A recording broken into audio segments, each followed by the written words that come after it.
E a gente está aqui muito feliz na responsabilidade de tentar ocupar a cadeira do grande mestre e professor Roberlan. Mas assim, a gente, pela experiência que a gente tem, obviamente, muitos dos nossos ouvintes, você também que é professor amigo, professora, que é mestre, sala de aula, você que é aluno, mas que entende que precisa construir a base da educação, obviamente de forma participativa, né? Jamais a educação nós teremos de maneira que venha unilateral, não vem de cima para baixo jamais, vem na construção de muitas mãos.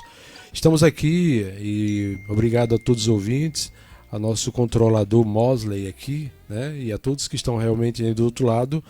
Vamos passar aqui alguns minutos debatendo alguns temas interessantes que eu considero sempre recorrente, né? E para de antemão, a gente já começa a destacar, antes de começarmos a entrar nos assuntos, afinal de contas, o ano começou. Carnaval terminou, tanto no Rio, São Paulo, no Rio Grande do Norte, no Rio Grande do Sul, em qualquer lugar do Brasil, o calendário efetivamente se começa normal, não é, professor Nilson? Isso. Muito se diz, né, que o ano começa após o Carnaval. E aí a gente trazendo também, né, para o início também do ano letivo nas nossas escolas, né, da nossa educação. Tanto a rede municipal como a rede estadual estará iniciando o seu ano letivo nesta segunda-feira, trazendo os alunos, professores, todos para que a gente compareça à escola para dar o pontapé inicial no ano letivo de 2020. E aí, professor Genildo, a gente tem alguns questionamentos a fazer em relação aos desafios que a escola, já no início desse ano letivo, ela tem que trazer. Será que as nossas escolas estão preparadas para receber os nossos alunos? Será que as escolas, as equipes já estão montadas? Sempre acontece, um problema recorrente que não é de agora, sempre existiu. Eu sou professor há 19 anos da rede municipal de ensino e sempre acontece problemas com relação à questão de estrutura das escolas. Já aconteceu da gente ter que iniciar o ano letivo e a escola ter que passar por uma reforma. Já aconteceu da gente ter que iniciar o ano letivo com a falta de professor. Às vezes a falta de merenda escolar, às vezes outras questões que estão inerentes, que estão relacionadas ao início do ano letivo, que poderia ser solucionado, que poderia ter sido visto muito antes. Por quê? Porque a gente sabe que nós temos todos os anos o ano letivo no ano seguinte, então por que não se pensar, não se programar para o início do ano letivo do ano seguinte? Mas muitas vezes isso não acontece. E aí são desafios que a escola tem que trazer para a gente ter que debater até que ponto as nossas escolas já estão preparadas para receber os nossos alunos. Muito bem. Inclusive, só para a gente dar uma referência no outro nível de debate, de discussão, você está tratando, professor Nilson Freitas, de uma questão recorrente que acontece, acho, em toda a cidade, acontece em todo o Brasil, acontece em todo o sistema de ensino, seja ele municipal, estadual, mesmo na esfera federal, sempre tem, no momento que a carruagem ou a locomotiva, enquanto mecânica, vai partir, sempre tem aquela expectativa, vai ou não vai, começa ou não começa a funcionar, Mas eu estou trazendo também uma luz no nosso tema, que está dentro do que você está abordando, um tema que é os desafios da escola no mundo Brasil contemporâneo. Aí eu pergunto a você, o que isso tem a ver com o que o nosso professor Nilson acabou de falar? Tudo, porque desafios é o dia a dia, desafios é o PP, vamos dizer assim, projeto político pedagógico que todos os anos é preciso trabalhar dentro da esfera, projeto de gestão, o projeto da eficiência da escola, projeto da condução do calendário do ano letivo, o projeto da própria gestão de recurso humano, seja de professores, seja dos alunos. Então esses desafios acontecem para que ocorra a qualidade dessa educação, para que no final de cada ano se avalie, se analise e dissemos assim, conseguimos avançar, conseguimos não apenas passar de ano, mas conseguimos avançar na qualidade, na gestão, etc. E esses desafios nós queremos tematizar aqui hoje, trabalhando também um pouco dessa particularidade que é o nosso dia a dia. Vamos tentar aqui discutir nessa árvore que eu quero construir com vocês, né, desses desafios. Afinal de contas, o que nós temos avançado na melhoria? Será que a gente consegue ver avanço na eficiência das escolas durante cada ano? A gente consegue ver avanço mesmo? As avaliações que a gente tem, os índices, né? A gente também é aprovado do ponto de vista coletivo, do ponto de vista de sistema, né? Então esse sistema nós vamos estar trabalhando aqui e daqui a pouco a gente vai dando mais detalhes sobre como é que a gente pode envolver você, ouvinte, professor, alunos, pais de família principalmente, para que a gente passe a ter uma qualidade melhor, sempre melhor na educação de nossos filhos e filhas, todos os dias, a cada ano letivo que começa. Ok, né? Vamos agora a um breve intervalo, né? Com experiência e mais de 20 anos na área de educação, oferecendo ensino de qualidade comprovada, espaço amplo, salas climatizadas, ambiente agradável e seguro. Colégio Nossa Senhora da Conceição, o melhor para educar seu filho. Ensino infantil, fundamental e médio. Colégio Nossa Senhora da Conceição, Rua Engá 72. Informações ligue 3333-2480. CNSC. Construindo o futuro junto com você. Estamos apresentando Alô Educação. A apresentação professor Robert Langes. A escola é uma parte, em casa é a nossa vez. Ok, né? Estamos de volta agora com o programa Alô Educação, às 11h11, né? Dando continuidade aqui ao nosso programa. Volto a palavra aqui para o professor Genildo. Amigos ouvintes e ouvintes que estão aqui na cidade, no sítio, eu quero trazer hoje um tema para esse assunto, os desafios da educação no mundo, Brasil contemporâneo, atual. Alguns aspectos que eu acho que é importante você acompanhar com a gente. Isso, a escola no nosso dia a dia, todos os dias com certeza você se depara com essa realidade. Uma coisa nós queremos destacar, os meios de comunicação atualmente têm dado conta de que o mundo tornou-se de fato pequeno, tornou-se mínimo, né? E o celular hoje é apenas um desses pontos que faz com que a gente tenha que repensar praticamente tudo relacionado tanto na nossa matéria que é dada em sala de aula, ao comportamento dos nossos alunos, ao comportamento das nossas famílias em relação aos seus filhos e também como aluno, e o comportamento da sociedade em também perceber que temos um papel a cumprir. E eu gosto de contar algumas histórias nessa questão. E semana passada eu estava aqui no meu Apodi e fui visitar uma família de amigos, de pais e uma mãe. E enquanto eu conversava com esses pais, eu estava ouvindo a conversa de 3 crianças, uma com 11 anos, outra com 13, uma menina, e o outro mais velho com 14 anos. Isso depois eu busquei informações dos pais e eles me disseram. Só que enquanto eu conversava com os pais sobre algumas coisas que eu fui visitá-los na minha área de consultoria, eu escutava as crianças comentarem, professor Nilson, sobre o aparelho celular e uma marca de aparelho celular chamada Xiaomi. E essa marca de aparelho celular Xiaomi tem sido, parece-me, que uma espécie de febre. Existe aí uma fama muito forte sobre o desejo de ter a comparação. E eu escutava os meninos conversar e dizia, mas o Xiaomi ele é importante tal, porque eles têm essas informações, ele tem essa plataforma de uso. Isso, os meninos conversando. E o que eu achava mais interessante, ouvinte, é que o garoto que tinha 11 anos é o que era mais versado, mais atualizado no aparelho Xiaomi. Ele dizia, olha, esse aparelho aqui, ele tem esses jogos, ele tem esses conteúdos, ele foi feito... Aplicativo diferente, ele pode ser utilizado... O garoto de 11 anos dizia isso para mim, eu escutava. Ele dizia para mim não, dizia para os seus amigos, eu escutava enquanto conversava com os pais, né? E o outro reclamava, dizia, não, mas é bom que tem Android, porque o Android tem isso, tem essas possibilidades, tem esses aplicativos, o Android é americano. A outro dizia, mas o Xiaomi é da China. E a China é um país, eles dizem, é um país grande e tal, que hoje vai bater, daqui a um tempo vai bater esses Android, vai ficar tudo. E eu ficava com o meu ouvido escutando a conversa deles, enquanto escutava os pais na outra conversa. E eu olhava, ouvinte, amigo, como está a situação de nossas crianças do ponto de vista do interesse, da percepção, como eles observam o mundo atual, contemporâneo.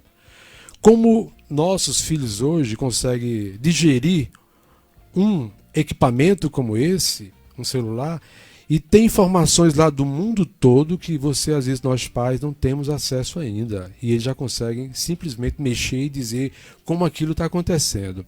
O que eu achei interessante, e comecei a falar com eles depois, olha, como é que vocês aprenderam isso? Eu conversando depois com os pais, com eles, não, isso a gente vai mexendo, vai buscando informações com os amigos, vai buscando na rede social, tal. De repente eles têm tudo isso. E eles disseram, eu aprendi dessa maneira. Aí eu parei para analisar, conversando com os pais, e dizia a eles, perguntava para eles, eu pergunto, qual é o momento que eles têm de contato com os livros da escola? Eles têm algum momento de leitura? Não.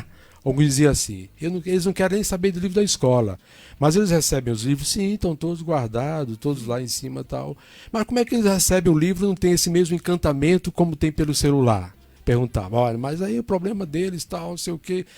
Mas isso eu comecei a refletir, porque a última vez que eu vim aqui, eu lembro que eu comentei um fato de que uma vez eu via duas garotas sentadas debaixo de uma árvore, de duas árvores, sentadas em cima dos livros e debruçando o seu celular em rede social e etc e tal.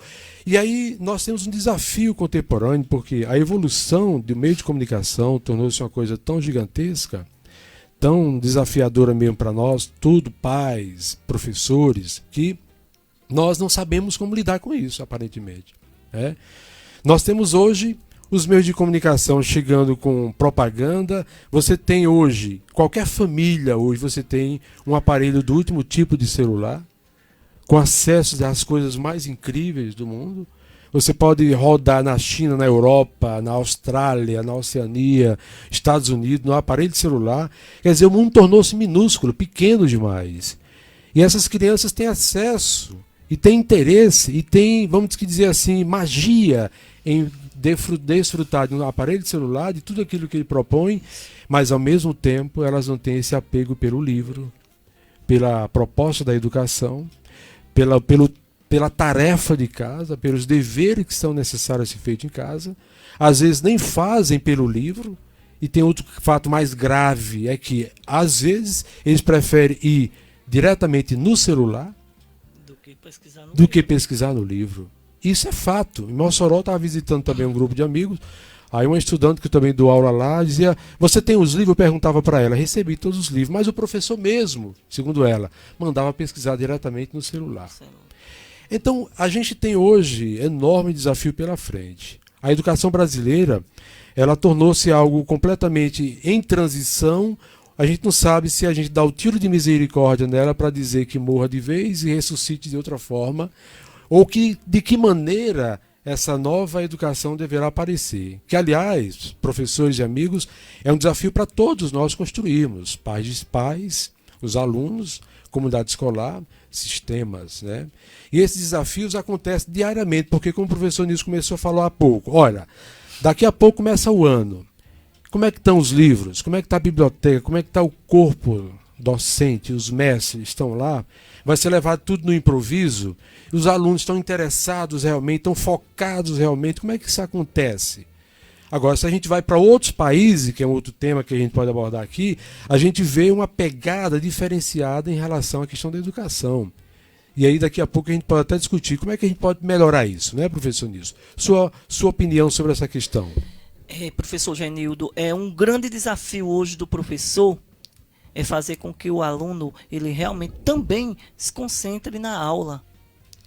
Porque também o uso do celular ele tem se tornado rotina dentro da própria sala de aula, muitas vezes em detrimento, né, da própria aula do professor. E aí o próprio professor tem esse desafio, né, de tentar buscar, de tentar trazer o aluno para que ele se concentre, para que ele preste atenção, para que ele esteja conectado na aula. E aí um outro desafio, né, porque como você disse, o mundo ele tem se tornado pequeno. Então, as informações elas não estão mais concentradas só em escala local, escala regional e em escala global, escala do mundo inteiro. Então, é uma questão, vamos dizer assim, muito levada para a questão geográfica, também de informação, e que esse desafio também o professor ele deve conhecer. Se o professor também não tiver um conhecimento também sobre essas novas tecnologias, que é importante que o professor tenha esse conhecimento, como você falando aí sobre o celular Xiaomi. E aí, muitas vezes nós, da nossa geração, muitas vezes a gente não tem tanta informação, não tem tanto esse contato com esse tipo de informação, com esse tipo de mídia, que o nosso aluno, que a nossa criança, que os nossos jovens têm hoje. Não sei se por falta de interesse da gente ou, sei lá, por medo, mas aí a gente também tem que ter esse desafio de tentar buscar essas informações, de tentar também estar conectado com aquilo que o aluno ele também quer. E um dos desafios do professor hoje é essa formação integral do aluno. Antigamente não, antigamente era um desafio menor, menor entre aspas, porque em cada época existem os seus desafios, mas hoje nós temos esse desafio maior, que é a formação integral do aluno. Quando eu falo integral, é a formação emocional, intelectual, o processo de ensino-aprendizagem. É um desafio muito grande. E você falava sobre a questão do livro, o livro didático. E aí eu trago a informação de que nós já vamos iniciar o ano letivo de 2020 sem o livro didático. Por quê? Nós fizemos a escolha do livro didático em 2019, de 6º ao 9º ano. Estou falando de 6º ao 9º ano. E aí eu estive na escola, eu leciono na Escola Municipal Lindaura Silva, e eu estive na escola ontem e os livros não tinham chegado ainda. Então, nós vamos iniciar o ano letivo de 2020 sem o livro didático.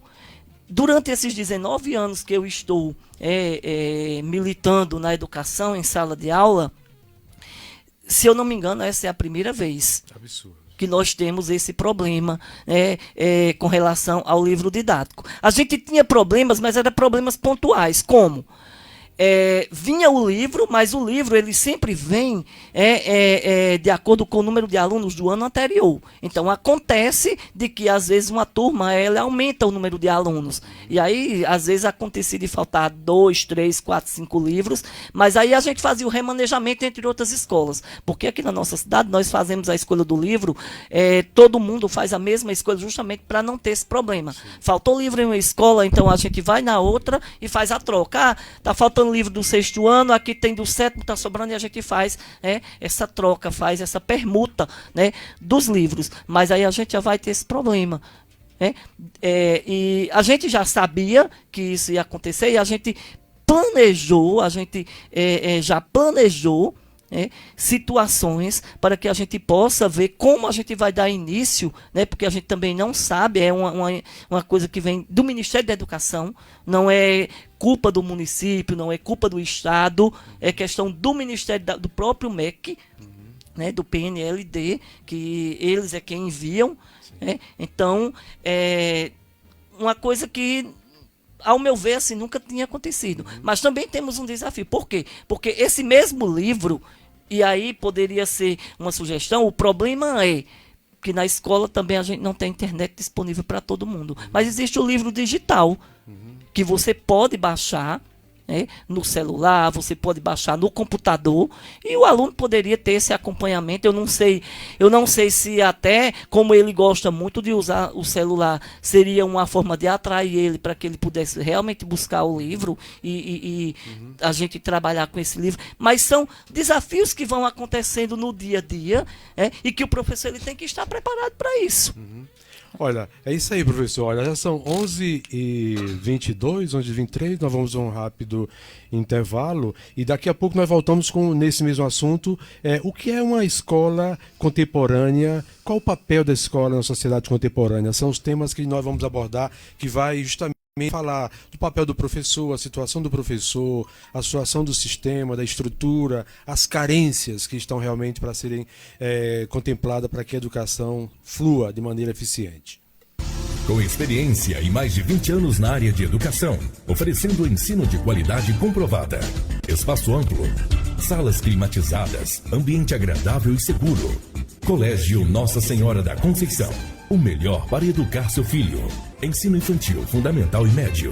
Colégio Nossa Senhora da Conceição, Rua Engá 72. Informações ligue 3333-2480. CNSC. Construindo o futuro junto com você.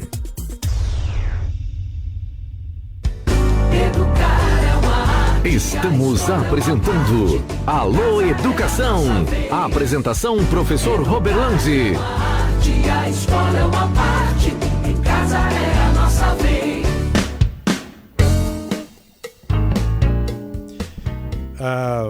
Alô Educação, mais uma vez aqui. Alô, quero dizer também aos pais, alô aos alunos, alô, alô, como dizia a música, né? Alô, alô. Parabéns assim pela excelente proposta do professor Roberlan, que deve estar nos escutando depois. A gente vai realmente agradecer pela inserção. A gente estava tematizando antes a questão da evolução e da necessidade do nosso sistema de educação, desde nível básico a ensino médio, a gente ter realmente qualidade. E nesse papel agora nós vamos discutir qual é justamente o papel dessa escola atual nesse mundo que tornou-se minúsculo, professor Nilson Freitas, onde o celular, como você muito bem apresentou, traz agora em mãos todo um universo dos demais universos culturais, moral, ideológico, culturais, diverso que você, na minha época, na nossa época, não havíamos porque nós não tínhamos acesso. E hoje nossas crianças já nascem e parece que a primeira coisa que apresenta para ela é um celular. E com os primeiros anos ele já está vidrado naquela tela, funcionando interativamente, né? Qual o papel que a gente pode apresentar necessário, professor, para a gente ter essa escola com mais eficiência e ao mesmo tempo essa educação de qualidade com os nossos estudantes? O papel da escola é bastante significativo nesse processo, né? E vamos dizer assim, essa proposta, né, está lá no nosso PPP, no Projeto Político Pedagógico, como você bem enfatizou, né? Porque o Projeto Político Pedagógico ele é a mola mestra, onde está lá, né, toda a trajetória e justamente os desafios, como a escola ela é hoje, né, como ela era antes, como ela é hoje e que escola nós queremos para o futuro. Então, está lá nessa proposta pedagógica, né? E o papel da escola é justamente fazer com que o aluno, não só o aluno, mas toda a comunidade escolar, ela participe desse processo, né? A proposta é essa, trazer a comunidade escolar para discutir a educação, discutir a melhoria da qualidade da educação, né? Que escola nós temos e que escola nós queremos. Então essa é a proposta, essa é o papel da escola e também formar cidadãos conscientes de sua participação, né, na sociedade como atores da história da escola, da história de sua comunidade, do seu bairro, de sua rua, de sua família, do seu município, do seu estado, do seu país, que eles se tornem, né, conscientes disso. Né, de que a história que nós construímos, ele também faz parte Ele faz parte dessa história e que essa história ela vai perdurar por muitos e muitos anos, por muito tempo e perpassa, né, muitas situações. Então, o papel da escola é esse, formar esse cidadão crítico, né, e consciente de que ele também é ator e é, vamos dizer assim, participante da própria história. Ele é protagonista da sua própria história, né? E muito bem, inclusive eu estava tocando nesse assunto com aquela história que eu contei antes dos 3 meninos falando sobre o Xiaomi, conhecendo tudo da China, e eu perguntar, será que ele sabe tanto assim do Brasil? Isso. Quer dizer, veja só, será que nossos alunos que com acesso ao celular também não poderiam saber mais sobre nosso estado? Mais sobre nosso município? Será que a nossa história não pode estar dentro do celular? Aí é um desafio do PPP, né? É o desafio porque a gente hoje faz o que com o celular? Não é o tema central aqui da nossa discussão, mas ele é apenas a cereja do bolo dessa questão, dos desafios, né? Porque ele interfere mesmo e ajuda também. Ao mesmo tempo. Ao mesmo tempo, que poderia ser útil ser uma ferramenta. E hoje a gente analisa que, como o sistema nosso, brasileiro, ele não definiu, professor Nilson e ouvinte, e aí um dos grandes erros e regresso da educação brasileira de ser ineficiente é porque a gente parece que não percebemos ou não descobrimos qual é o papel do cidadão na sociedade. Quer dizer, parece que a gente olha a educação como estrutura, quer dizer, eu tenho que colocar ali só uma escola e não sente qual é o papel. Eu estou precisando de quem aqui na sociedade? De médicos, de engenheiro, de professores, de cidadãos, de mais trabalhadores, né? Então, quando a gente define que a educação é primeiramente para o ser humano, o foco é o ser humano, o foco é a pessoa, é a criança, o foco é o desenvolvimento desse ser humano, então parece que a partir daí haverá realmente um investimento de prioridade em que a vida, a formação é o indivíduo. E não criar grande estrutura sem às vezes responder o que de fato a gente está precisando.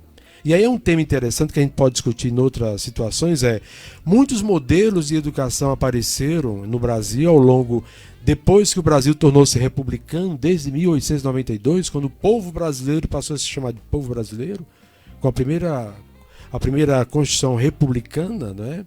Onde se desenhou a ideia de um Brasil onde negros, mulatos, brancos passariam a ser chamados de povo, mas ali não deu certo. E a partir dali as escolas foram criadas, as escolas dos ricos, as escolas do pobre, as escolas mais religiosas, e o Brasil não conseguiu ter de fato uma nação de brasileiro.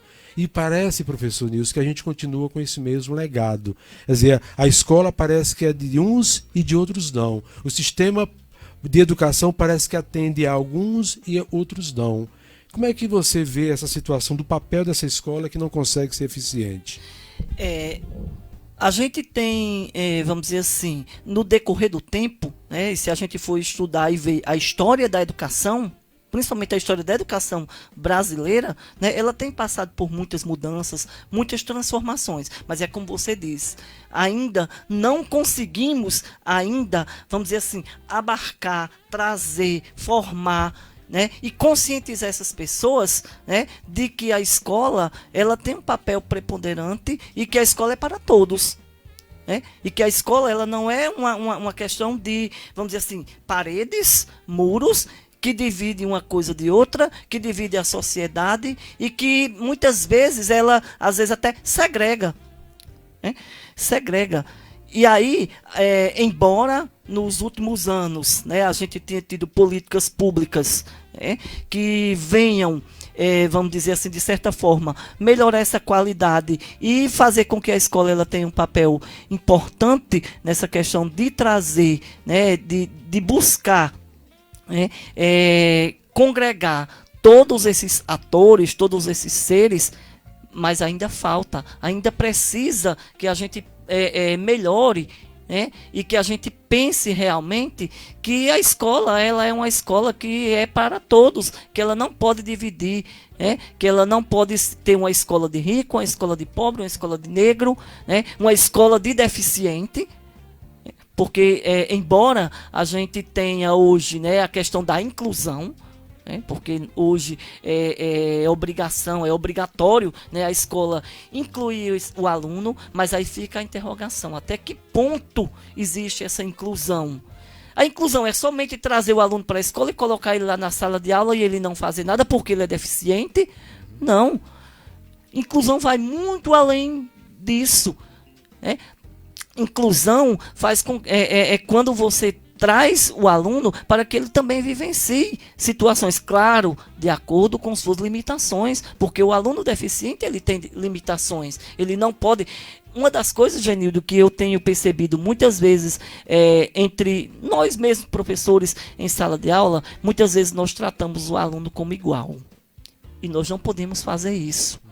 Por quê? Porque o aluno, cada aluno tem o seu tempo determinado de aprendizagem. Ninguém pode aprender igual, né? Sempre é uma das questões que quando eu inicio o ano letivo, é uma das perguntas, porque principalmente no 6º ano, porque quando é do 7º, 8º, 9º, que eu já conheço o meu aluno, né? Eu já tento trabalhar de forma com que aquele aluno ele se aproxime mais, né, um do outro e que tenha esse nível de aprendizagem pelo menos, né, equiparado. Mas quando chega no aluno do 6º ano, aí eu fico me perguntando, como o meu aluno aprende? Como é que ele vai aprender? Porque são alunos novos.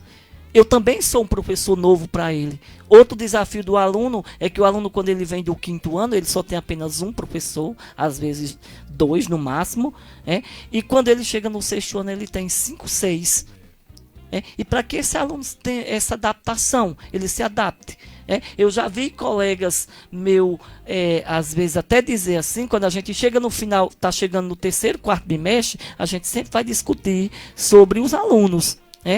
Aluno fulano de tal, como é que está na sua disciplina, fulano como é que está não sei o quê. Aí tem professor, colega meu que diz assim, não, olha, é o seguinte, gente, quem me dá a nota é a calculadora. Infelizmente, a gente ainda tem, né, essa questão, né, da nota, que eu não acredito que a nota ela sirva como mensuração, né, de dizer se você aprendeu ou não. Por quê? Porque, na verdade, a avaliação ela tem que ser contínua, que é também outro desafio. A gente ainda não conseguiu chegar a esse nível da gente ter a avaliação contínua de que seja no dia a dia. Tem alguns professores que tentam até aproximar, mas muitas vezes a gente ainda não conseguiu chegar 100% nesse nível de ter avaliação contínua. Porque eu mesmo, particularmente, eu não acredito que em uma semana, que às vezes a gente chama semana de prova, semana de avaliação, o aluno ele tem aquela capacidade de dizer se realmente ele aprendeu tudo aquilo. Não. Isso a gente vai viver e vivenciar no dia a dia, a forma como o aluno ele interage com o outro, a forma como ele discute assuntos e temas com o outro. O próprio tema que você colocou aí sobre a tecnologia, é um tema que a gente poderia abordar em sala de aula relacionado à geografia, relacionado à história, relacionado às ciências como química, como a física. Então, são desafios e que também é um desafio que a gente tem que tentar buscar, e também é um papel da escola, é buscar aquilo que o aluno ele realmente quer. Porque às vezes, se você também se deter muito ao livro didático, muitas vezes o aluno ele não quer saber aquele assunto, ou às vezes até ele já sabe, ou às vezes não é do interesse dele. E até que ponto a gente pode pegar aquele tema ou aquele assunto do livro, trazer para a realidade, encaixar com aquilo que é de interesse do aluno. Então, são esses desafios e é esse o papel da escola. Muito bem, professor. É justamente nessa pegada que a gente está tentando iniciar o ano. Certamente professores estão na expectativa, poxa, mais um ano começa, mais uma luta. Muitos dizem assim, vou para a batalha, outros dizem, vou para a luta, outros dizem assim, vou para minha cruz, outros dizem, eu vou para o meu sacrifício. Quer dizer, vejam só o que a gente tem na nossa... Não é uma coisa que a gente está falando de maneira negativa, mas é como a coisa tornou-se ardorosa. Fazer educação, como essa palavra também já está desgastada, tornou-se um jargão assim, sem muita eficiência. Educação, e a gente tanto fala, os políticos tanto prometem, os sistemas tanto tanto se articula e a gente não consegue os resultados satisfatórios que a gente precisa ter para o país, para uma nação, para o nosso povo se desenvolver. E aí, professor Genildo, você fala numa palavra e que soa muito bem, a palavra educação. Né? E aí, às vezes, a gente, na maioria das vezes, a gente se limita à educação como aquela educação escolar. Né? De que o aluno ele vai para a escola e ali é responsabilidade. Vai receber um monte de conteúdo, isso, de informações, chegar com a cabeça cheia de coisas. Isso, mas a educação ela também vem de casa, ela vem do berço, na questão de comportamento. Inclusive, esse é o tema da nossa no próximo bloco. Nós vamos falar dos desafios dos atores que fazem a educação, que inclusive fala dos pais também. Isso. Porque alguém joga a criança lá na escola, o filho, mas aí vamos a um rápido intervalo, que no próximo nós estaremos falando justamente sobre isso, professor Nilson, que são os atores que fazem a educação e o progresso do conhecimento. Com experiência e mais de 20 anos na área de educação, oferecendo ensino de qualidade comprovada. Espaço amplo, salas climatizadas, ambiente agradável e seguro. Colégio Nossa Senhora da Conceição, o melhor para educar seu filho. Ensino infantil, fundamental e médio. Colégio Nossa Senhora da Conceição, Rua Engá 72. Informações ligue 3333-2480. CNSC. Construindo o futuro junto com você. Estamos apresentando Alô Educação. A apresentação professor Robert Lanzi. A escola é uma parte, em casa é a nossa vez.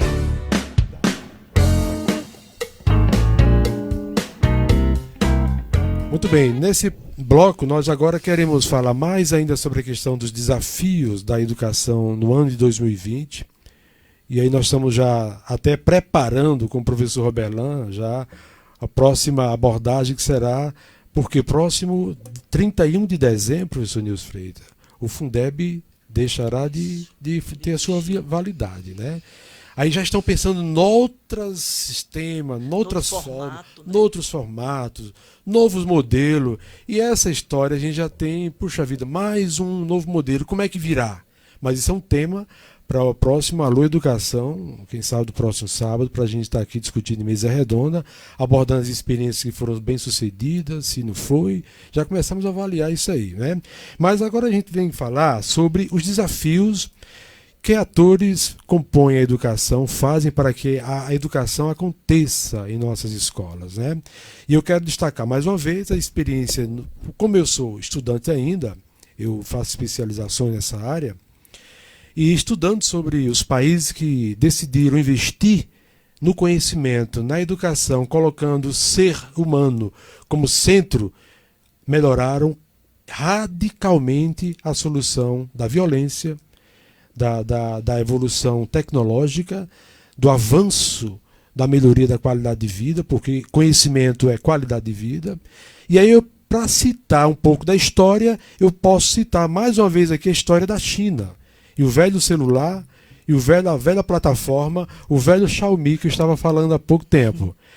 Se você me perguntar, eu como professor de história, você perguntar o que era a China na década de 80, era uma coisa, chamada um país fechado. O que era a China na década de 90, outra coisa, um país em abertura. E o que é a China agora, na década de 20, é um país do Xiaomi. É o país do Huawei. É o país onde tem a nova plataforma batendo com as plataformas da americana, brigando entre si para o mercado, havendo um boicote entre países, especialmente os Estados Unidos contra a China. Enquanto isso, você tem ali a briga sendo acompanhada pelo celular, que o seu filho está em mãos, que você tem em mãos. E a gente fica assistindo briga de cachorro grande lá em cima, na macroeconomia, tá, global, interferindo no comportamento de seu filho, que está todos os dias com você. Então, é agora a hora da gente discutir qual é o papel dos pais nesse processo de educar em nosso sistema brasileiro, caracterizado por deficiências, por dificuldades de avaliação, por dificuldades comportamentais. A dificuldade que o professor tem de pegar esse aluno, focar naquilo que de fato é interessante, no PPP. A dificuldade que o aluno tem de se concentrar naquilo que não é interessante, e os desafios estão em aberto. E esse bloco nós vamos discutir um pouco sobre isso, né? O que nós estamos nos preparando em 2020 para começarmos o ano letivo, quais são os desafios que a gente tem pela frente para que esses alunos aprendam. E aprender o quê? De que maneira? E os pais? Qual será a tarefa? Começando, professor Nilson, qual a tarefa nossa enquanto professores? O que você acha que deve ser a nossa tarefa? O que nos reserva durante este ano em que o Fundeb vai acabar, da educação básica, esse ano em que muitas escolas já começaram com suas dificuldades por não ter o livro? Como é que qual o nosso olhar de professor para esse ano de 2020?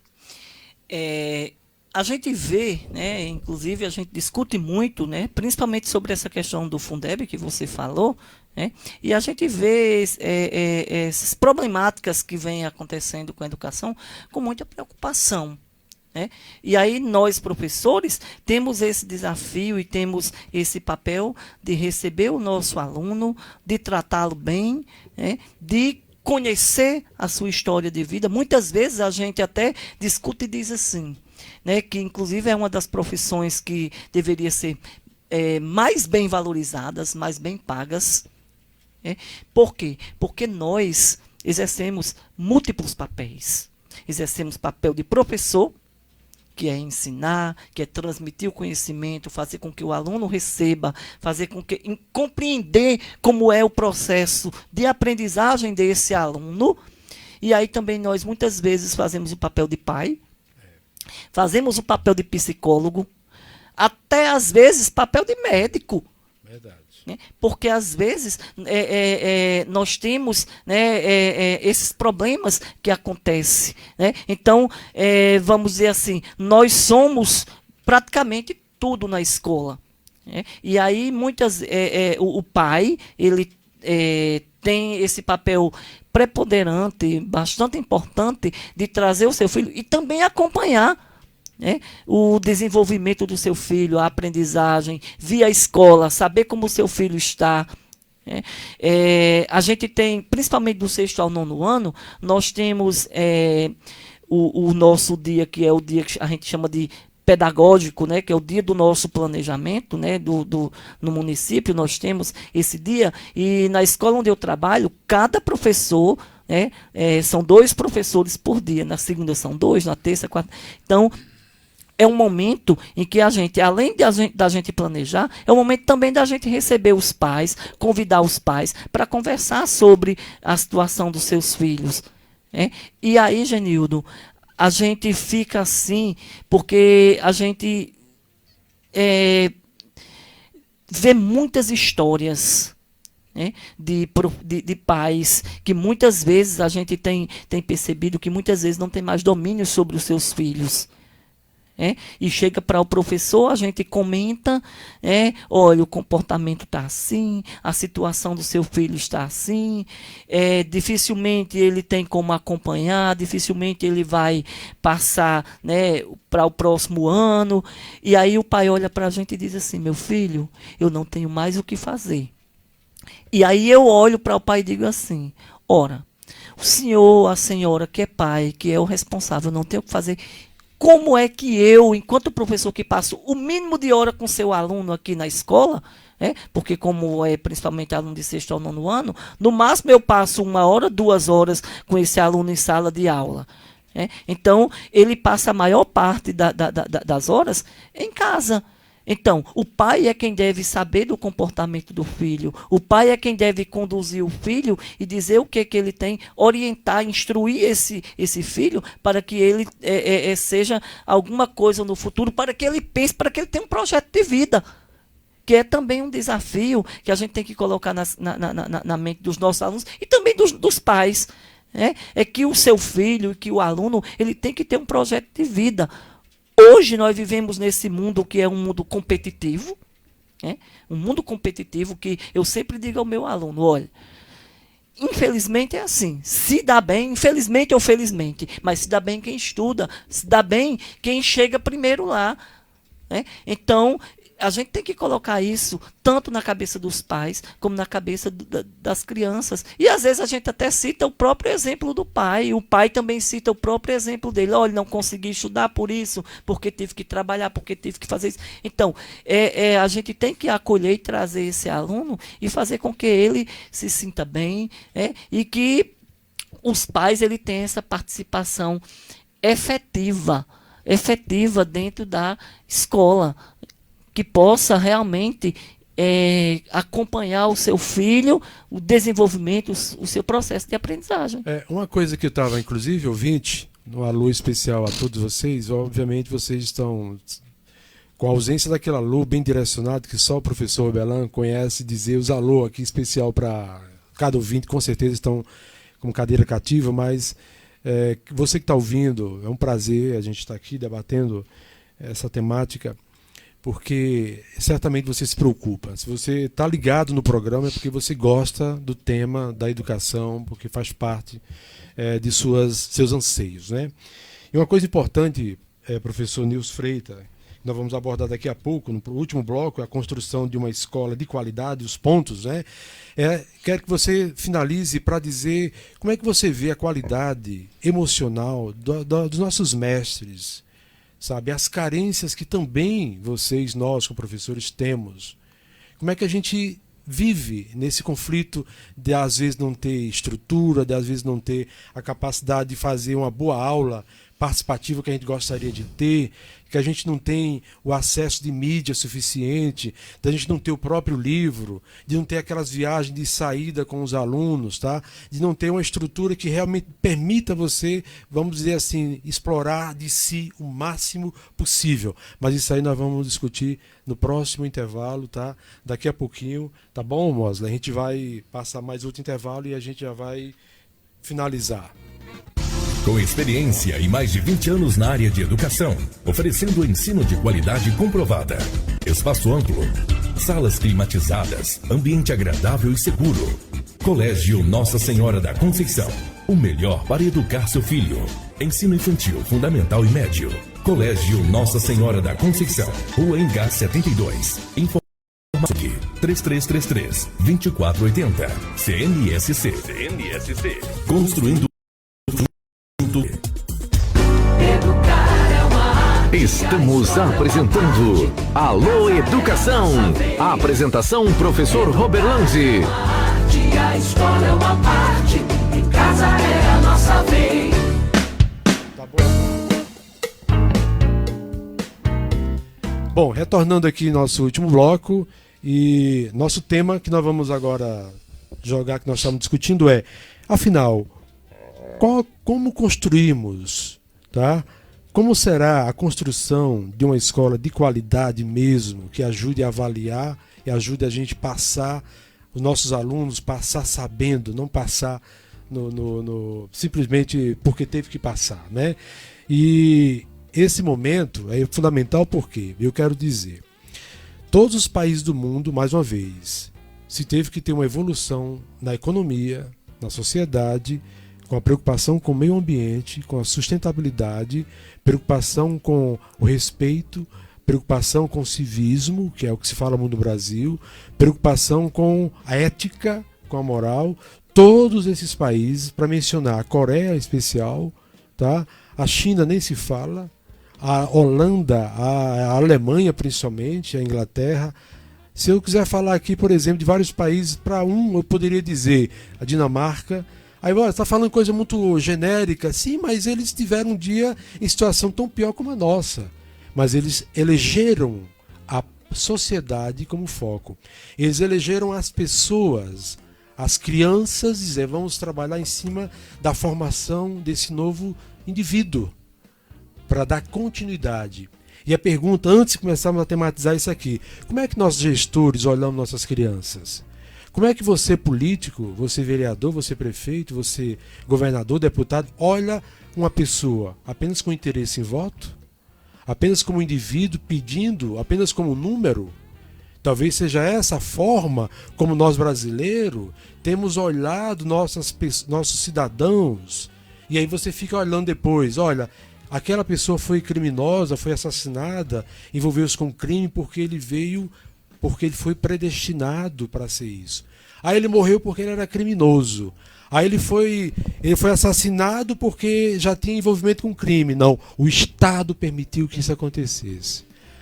A ausência da educação de qualidade permitiu que aquilo viesse a acontecer.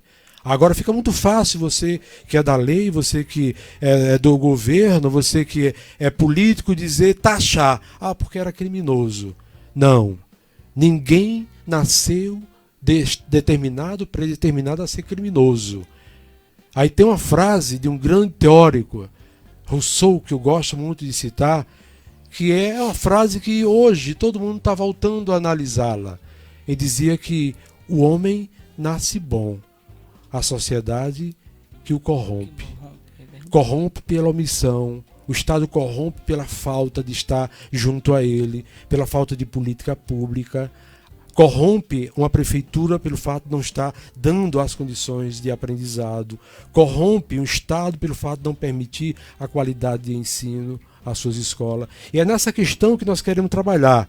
O mundo todo já entendeu que o objetivo para avançar, evoluir, é investir em conhecimento e dar qualidade, dar estrutura.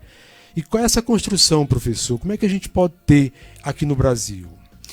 Você até falou aí sobre os países como os Estados Unidos, China, né, os países, principalmente países europeus também, né, todos eles investiram maciçamente em educação, né, Estados Unidos, China, e aí a gente tem exemplos, né, que são países que desenvolveram tecnologias, né, que fez com que eles se tornassem países desenvolvidos, né, então isso primeiramente passou pelo investimento maciço em educação. E para que a gente também tenha uma educação de qualidade, a gente também deve investir muito em educação. E aí a gente traz um tema aqui muito interessante, que é a escola de tempo integral. Exatamente. A escola de tempo integral, ela é um tipo de escola, e quando a gente fala em escola de tempo integral, não é aquela questão da formação do aluno, mas a escola em que o aluno ele passa o dia lá. Mas ele não passa o dia lá brincando somente. Ele passa o dia estudando. Desenvolvendo atividades que faça com que o seu conhecimento ele seja melhorado. Inclusive ele busque mais esse conhecimento, porque nós também temos que tornar o nosso aluno curioso, né? O nosso aluno ele tem que ser curioso. Inclusive eu quero dar um destaque à Escola de Tempo Integral aqui, Zenilda Gama, que é da sua irmã. Isso, minha amiga, a professora Mônica Freitas, ela mais outra equipe estão lá, compartilhando uma experiência aqui. É uma das escolas que é importante demais para mostrar que é investindo na convivência, na formação, no conhecimento de qualidade, que vai se ter um cidadão melhor, uma visão melhor da sociedade, né, professor? Isso. A Escola Zenilda Gama, que também eu tive o prazer, né, de trabalhar por cerca de quase 12 anos lá como assistente administrativo, depois tive que pedir exoneração no Estado por conta da questão do acúmulo de cargo com professor no município, mas eu tive o prazer de trabalhar na Escola Zenilda Gama até o ano 2015, e é uma escola que inclusive foi premiada, pela sua gestão, da escola de tempo integral, que trouxe esse desenvolvimento para o aluno e serve como, vamos dizer assim, referência para o estado do Rio Grande do Norte. É referência no estado do Rio Grande do Norte essa escola. Então, é bastante importante a gente investir nessa escola. E a qualidade da vida emocional dos mestres, professores, tá? É um dilema também que a gente precisa olhar. Muito grande. Inclusive, quando a gente se depara, Genildo, com salas de aula superlotadas, né? Onde a gente era para ter 25 alunos, nós temos escola com 40, 45, 35 alunos. É impossível o professor sozinho desenvolver um bom trabalho. Sozinho, sem tecnologia, sem sistema, sem eficiência. Isso. Só ele, só a garganta, só o gogó. Isso. A gente depende muito, como por exemplo, eu sou professor de ciências na Escola Lindaura Silva e trabalho com alunos do 9º ano. E ciências do 9º ano a gente tem muita parte de química, de química e física. Né? E eu sempre tenho problemas com relação à questão do laboratório. Né? E aí a gente sempre leva o aluno a visitar os laboratórios da escola, né? Zenilda Gama, professor Antônio Dantas, para que ele tenha logo de início esse contato direto, né? Principalmente com os equipamentos do laboratório, principalmente na parte de química. Então, a gente sente muito essa necessidade, né? de ter laboratórios, de ter, como por exemplo, as mídias na escola, para que o aluno ele tenha também esse contato, né? Que a gente possa utilizar. Né? Então, vamos dizer assim, e é uma coisa recorrente que acontece muito, né? É o problema vamos dizer assim, a doença do professor, né? E aí, às vezes, a escola não está preparada para isso. Por quê? Porque a gente tem, muitas vezes, professores que colocam atestados porque está doente, e a escola não tem um profissional que possa substituir esse outro professor, e às vezes acaba que o aluno ficando sem a aula, a gente tem que cumprir uma carga horária, de 200 dias letivos, no mínimo 1.000 horas aulas, 800.000 horas aulas, quer dizer, então a gente tem que, a escola tem que estar preparada para isso. Olha, estamos finalizando realmente o programa, muitíssimo obrigado ao professor Nilson, e já está aqui nosso querido vereador Gilvan Alves, sua equipe, né, para o programa, e a gente realmente agradece. E os desafios de fazer a educação, a gente tentou trabalhar hoje, porque a gente é parte disso, né, autoridades e cidadãos, e a gente espera que as coisas melhorem esse ano. 2020, viu, grande vereador? Que vai acabar a Fundeb, né? Vai mudar tudo, e a gente precisa que a educação realmente venha melhorar para que a população pense melhor, escolha melhor, analise melhor a sua vida e assim cresça e se desenvolva. Muito obrigado a Roberlan pela oportunidade e a todos que vocês estão escutando, e a gente está aqui no próximo programa para discutir outros assuntos pertinentes à educação e ao conhecimento. Certo, obrigado também, né, aos ouvintes, né? Um abraço aqui para minha amiga Eva, que eu encontrei ontem lá na escola Lindaura Silva, e ela disse: eu escuto todo dia aquele programa. Então eu mando um abraço para a amiga Eva, né, do bairro Pequé, e bom dia a todos, né, e tenha um feliz sábado e um feliz final de semana. A gente sempre sabe o que se passa no mundo. Você